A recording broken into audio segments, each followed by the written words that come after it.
Do you want to make money trading? The vast majority would say, yeah, obviously. Why else would I be watching you?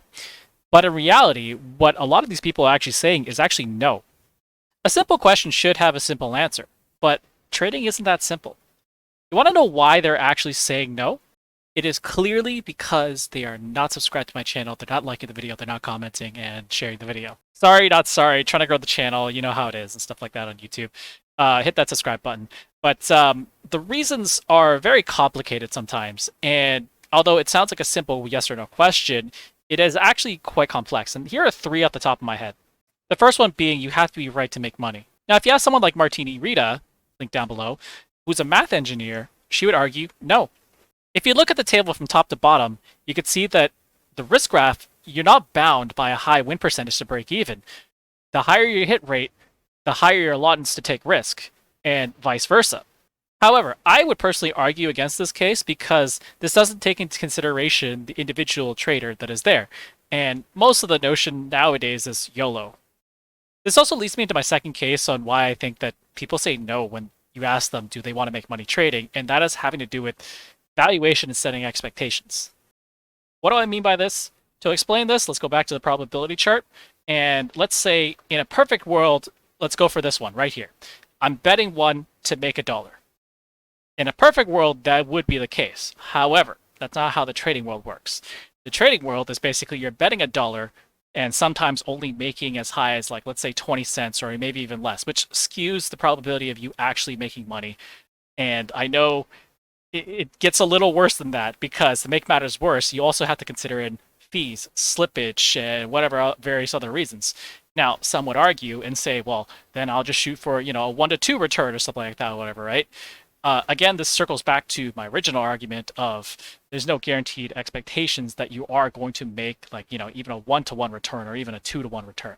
One of the other things that people sort of try to make a point of, and I have no idea why they do this, but they always say something along the lines of, well, this company has a multi-million dollar, multi-billion dollar market cap. It's the combined total of Tesla, Amazon, Facebook, Google, and all these sorts of things. And they act like it's a point of reason to expect a stock to act in a certain way to be bigger than these other companies because they just conceived it in their minds that way. You know what market cap is and how it's actually determined? It's price times the number of shares. You know why this is not a solid metric to go on? Because it ignores things like the debt load the company carries. The art of arithmetic has been lost upon people, pre-high school and stuff like that. But in the real world, the debt doesn't magically just go away just because you're ignoring it. And if you wanted to value a company accurately, you have to take that into consideration because that just doesn't disappear. It's literally like proclaiming that you never lose and all you do is ever only show your winning trades. You don't show the losses that you've taken, you only show the winners. These types of people say no to making money because, and this kind of leads me to my third point, they have no understanding of the business or the company. One unfortunate thing about me is that I don't really save a lot of my research when the trade is kind of done. I kind of just toss it. But I will tell you a story, not the full story. If you guys want to know the full story, leave me a comment down below. But the long and short of it was that it was a company last year called ETM, and they were renamed to Audacity recently, but I don't remember. But they're a radio broadcast company, which, I know everybody says radio's dying and stuff like that, but they were getting into broadcasting and streaming around last year. And if you guys don't know what happened the year prior in 2020, let's just say a lot of people had a lot of free time and a lot of free helicopter money to start their streams, start their podcasts, and do other various things or whatever, right? But the bottom line is I knew how their clients function and how that benefits Audacity. Now, in their Q3 earnings call, an analyst had the same mentality I did and asked about Q4 ad revenues. And if you guys know anything about this company, they rely a lot on ad revenues. And I really wish this was a video cast when he asked this question because I would have loved to see the look on the CFO and the CEO's face when they said, yeah, it's about 4 times more than any previous year. I would have loved to see that because they had not incurred any significant increase in overhead. And to make 4 times their revenue in just that quarter alone, and that quarter wasn't even done yet, but in that quarter alone, that early, yeah, I'd be smiling too. Now, I know some hate watchers are going to be like, well, I'm not going to let you get away with just like telling a story and stuff like that. but here's a more recent example of something I found. So this is Hut 8's earnings Q3 2021, right? Now, they have a section here that says unrealized gain on Bitcoin revaluation, 92 billion. That's not an insignificant sum whatsoever, or whatever, right? But if you notice another thing, you'll see that this is the ending date of September 30th, 2021. And this is important because this report got released on November the 11th, on a Thursday or whatever, right? Well, what was the price of Bitcoin back on September 30th when they closed their books for this thing? That is right here, around 43,800, okay? So 44,000. The price of Bitcoin in the subsequent months it jumped up quite significantly, let's just say that.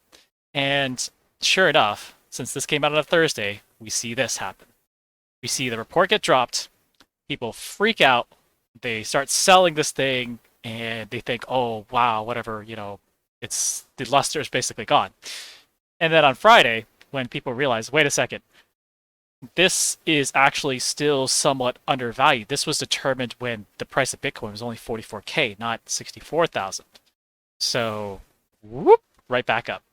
There is a plethora of information on this company and various other companies as well. This isn't meant to be like a Hut specific video or anything like that, but the point is you should be doing your research on top of this, not just at first glance. This is just something I noticed that was somewhat nuanced, but you should be doing deep level research more than what I would just tell you or anything like that, right? Because I might be looking for something specific that I like, and you might not have the same type of vision, or you might not be scrutinizing the same things that I am.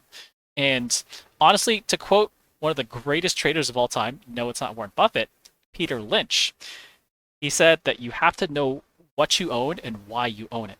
You want to know one last thing that's absolutely wild? There are actually people out in the world that bet against me. And honestly, if this is wrong, I don't want to know what your definition of right is. If you want to see how wrong I am constantly, there is a subscribe star and a Patreon list down below.